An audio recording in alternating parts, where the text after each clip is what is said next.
जय श्री कृष्णा दोस्तों, आपका हमारे चैनल हिंदी व्रत कथा में स्वागत है।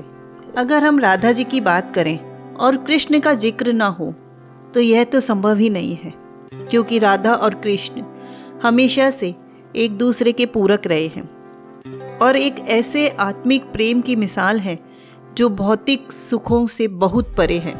यूं तो राधा कृष्ण का प्रेम अनादिकाल से चला आ रहा है, पर द्वापर युग में जब भगवान नारायण ने कृष्ण रूपी अवतार लिया तो संसार को प्रेम का सही अर्थ समझने के लिए कृष्ण की ही अंश राधा ने यमुना के निकट रावल ग्राम में वृषभान और कृति के यहाँ राधा रूप में जन्म लिया और जन्म के साथ ही राधा और कृष्ण की प्रेम कहानी शुरू हो गई। मगर दोस्तों, ऐसी क्या घटनाएं हैं और स्थिति बन जाती है कि राधा को कृष्ण के विरह का सामना करना पड़ता है और कृष्ण क्यों अपनी प्रिय बांसुरी को तोड़ देते हैं? इन सब सवालों के जवाब हम इस वीडियो में जानेंगे। दोस्तों, कहा जाता है कि राधा जन्म से ही अंधी थी और स्वर्गलोक से यह वचन लेकर ही पृथ्वी लोक पर आई थी कि जब श्री कृष्ण की प्रथम दृष्टि उन पर पड़ेगी तभी वो संपूर्ण जगत को देखेंगी, अन्यथा नहीं। तो देखा आपने कैसे शुरुआत से ही दोनों एक दूसरे से जुड़े रहे। बचपन से ही कृष्ण अपनी लीलाओं और बांसुरी की मधुर धुन से पूरे बरसाना वासियों को मनमोहित करते रहते हैं और राधा और कृष्ण तो 8 साल की उम्र से ही अपने प्रेम का आनंद लेने लगे थे। श्री कृष्ण को अपने जीवन में राधा और बांसुरी दो ही सबसे प्रिय थी, जो आपस में एक दूसरे से गहराई से जुड़े थे। जब श्री कृष्ण बांसुरी बजाते, राधा उनके पास दौड़ी चली आती और घंटों बांसुरी की धुन में मगन रहती, जो उनके प्रेम को और बढ़ाता गया। वो यमुना के नदी के तट पर बैठकर घंटों समय व्यतीत करते थे, पर उनका यह सुखद समय कुछ ही वर्षों का था, क्योंकि जैसे कृष्ण के मामा कंस को उनके वृंदावन में होने का पता चला, उसने तुरंत ही कृष्ण को मथुरा में युद्ध का निमंत्रण दे दिया, जिसके लिए कृष्ण को अपनी यशोदा माँ और पूरे गांव के साथ राधा को भी छोड़कर जाना पड़ा। कृष्ण और राधा दोनों को पहले से पता था कि कृष्ण वृंदावन वापस कभी नहीं आ पाएंगे और बहुत समय तक एक दूसरे से मिल भी नहीं पाएंगे। तो इसलिए मथुरा जाने से पहले राधा ने कृष्ण से 2 वचन लिए। पहला वचन था कि राधा के हृदय में हमेशा केवल कान्हा का वास रहेगा और दूसरा वचन के अनुसार मृत्यु से पहले उन्हें कान्हा के दर्शन होंगे। परंतु इन वचनों को देने के बाद श्री कृष्ण को पता था कि राधा उनके विरह में बहुत विलाप करेगी, तो राधा हमेशा खुश रहे। इसके लिए श्री कृष्ण ने भी राधा से वचन लिया कि राधा को कृष्ण की याद में अब एक भी आंसू नहीं बहाना होगा। यह वचन लेने के बाद श्री कृष्ण मथुरा की ओर बढ़ गए और राधा वृंदावन में ही रह जाती है, जिसके बाद से राधा का वर्णन बहुत कम मिलता है। इसके बाद कृष्ण ने मथुरा जाकर कंस का वध किया, अपने माता पिता देवकी और वासुदेव को मुक्त कराया और फिर उन्होंने मथुरा से आगे बढ़कर प्रजा की रक्षा के लिए द्वारका नगरी की स्थापना की, जिसके बाद से उन्हें द्वारकाधीश कहा गया। कृष्ण द्वारका में रुक्मणी और सत्यभामा से भी विवाह करते हैं। साथ ही इनके अलावा श्री कृष्ण की 16,108 रानियां थी, जिसमें रुक्मणी कृष्ण की सबसे प्रिय रानी थी।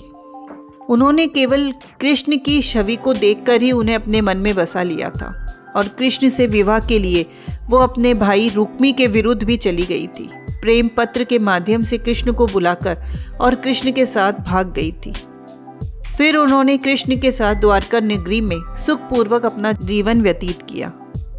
कृष्ण भी अपनी देवीय कार्यों में लीन हो गए। दोस्तों, राधा और कृष्ण के प्रेम की बहुत सी अलग अलग कथाएं हैं और उनमें से एक प्रचलित कहानी है कि श्री कृष्ण कभी कभी सोते ही राधे श्री राधे बोल पड़ते थे, जो श्री कृष्ण की रानियों को अच्छा नहीं लगता था। एक बार रुक्मणी ने श्री कृष्ण से कहा, प्रभु, प्रेम तो हम सब भी आपसे करते हैं, पर ऐसा राधा जी में क्या है जो आप सोते हुए भी उन्हें याद करते हैं? तो कृष्ण बोले, तुम एक बार राधा से मिल आओ, फिर तुम्हें खुद ही पता चल जाएगा और उनके लिए कुछ लेते हुए भी जाना। जिसके बाद रुक्मणी राधा जी के लिए गर्म दूध ले जाती है। राधा के महल पर पहुंचती है, जहां वो एक स्त्री को खड़ा देखती है तो उनसे पूछती है कि आप ही राधा हो? तो वो कहती है, नहीं, मैं राधा नहीं, मैं उनकी सेविका हूँ। राधा रानी तो 7 द्वार के अंदर मिलेगी। तो रुक्मणी जी 1-2 करके सभी द्वारों को पार करती जाती है। जब वो राधा रानी के कक्ष में पहुंचती है तो उन्हें पता चलता है कि राधा कई रातों से कृष्ण नाम जपते हुए जगती रही है और अभी ही इन्हें निंद्रा आई है। रुक्मणी राधा की सखियों से कृष्ण द्वारा मिलने के लिए कहने के बारे में बताती है, तो उतने में ही राधा उठ जाती है और कहती है कि कृष्ण ने आज मुझसे मिलने के लिए किसी को भेजा है। रुक्मणी आश्चर्यचकित हो जाती है। केवल कृष्ण जी का नाम लेने से राधा जाग खड़ी हो गई और उन्हीं के बारे में पूछने लगी। इतना ही नहीं, जब राधा को पता चला कि कृष्ण ने उनके लिए प्रसाद भेजा है तो वो बिना कुछ सोचे रुक्मणी से वो गर्म दूध लेकर पी जाती हैं, जिसे देखकर रुक्मणी हैरान हो जाती है। फिर वो राधा जी से बातें करके वापस आ जाती है। यह सब हो जाने के बाद जब रात्रि के समय रुक्मणी श्री कृष्ण के पैर दबाती है तो देखती है उनके पैरों में छाले पड़े हुए हैं, जिसे देखकर वह हैरान हो जाती है और पूछती है, प्रभु आप कहाँ पैदल गए थे जो आपके पैरों में छाले पड़ गए? तो श्री कृष्ण बोले, आपने गलती से राधा जी को गर्म दूध पिलाया था। तो राधा जी एक बार में पी गई, जिससे उनके हृदय में छाले पड़ गए और उनके हृदय में हमेशा मेरे चरण कमल विराजमान रहते हैं, जिससे मेरे पैरों में भी छाले पड़ गए।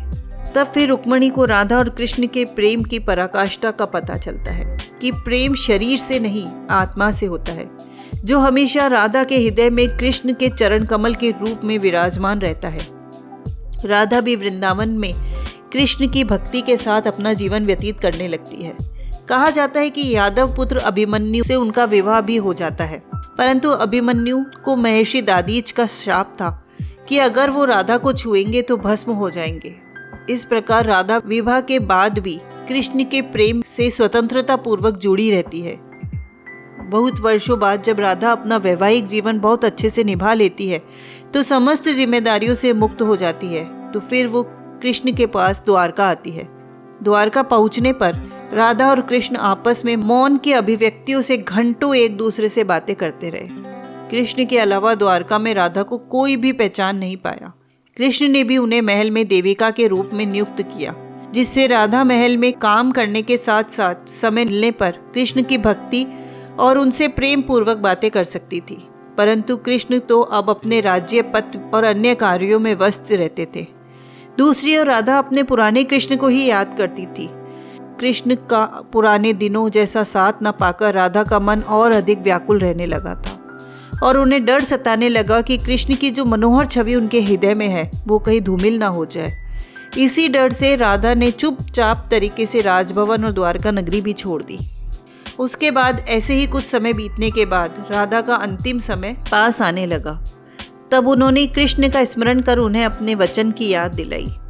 राधा का स्मरण होते ही कृष्ण वहां दौड़े दौड़े चले आए, परंतु राधा की अत्यंत दयनीय स्थिति देखकर वह बहुत ही ज्यादा भावुक हो गए। उन्होंने राधा से अंतिम समय में कुछ मांगने को कहा, जिस पर राधा ने उनके सामने एक ही इच्छा प्रकट की कि वो अपने अंतिम पलों में कृष्ण की वही रूप देखना चाहती है जैसा वो वृंदावन में देखा करती थी। उन्हें वही बांसुरी की मीठी धुन बजाते हुए सुनना चाहती है। दोस्तों, राधा का बस इतना कहना था कि कृष्ण ने अपनी बांसुरी उठाई और वही मीठी धुन बजाने लगे और बांसुरी बजाते हुए कृष्ण और उनकी धुन सुनती राधा दोनों के ही आंखों से प्रेम की आंसू की धारा बह रही थी। इतना ही नहीं, बांसुरी की मीठी धुन सुनते सुनते माता राधा ने उनके सामने प्राण त्याग दिए, जिसके बाद उनकी मृत्यु से कृष्ण इतने विचलित हो गए कि उन्होंने अपनी प्रिय बांसुरी को वहीं तोड़कर फेंक दिया। तो ऐसे राधा की मृत्यु के साथ ही कृष्ण ने बांसुरी से भी हमेशा के लिए मुख मोड़ लिया, क्योंकि बांसुरी और राधा का एक अद्भुत रिश्ता था। इसलिए राधा की मृत्यु के बाद श्री कृष्ण ने अपने शेष जीवन में बांसुरी को कभी हाथ नहीं लगाया। दोस्तों, राधा और कृष्ण की प्रेम कहानी के लिए कहा भी जाता है कि एक प्राण दो देह, राधा संग स्नेही, जिनके शरीर बस अलग थे और आत्मा एक ही थी। तो दोस्तों, आपको ये कहानी, ये जानकारी अच्छी लगी हो तो प्लीज़ लाइक करें, कमेंट करके हमें प्रोत्साहित करें और हमारे चैनल को सब्सक्राइब करें। धन्यवाद।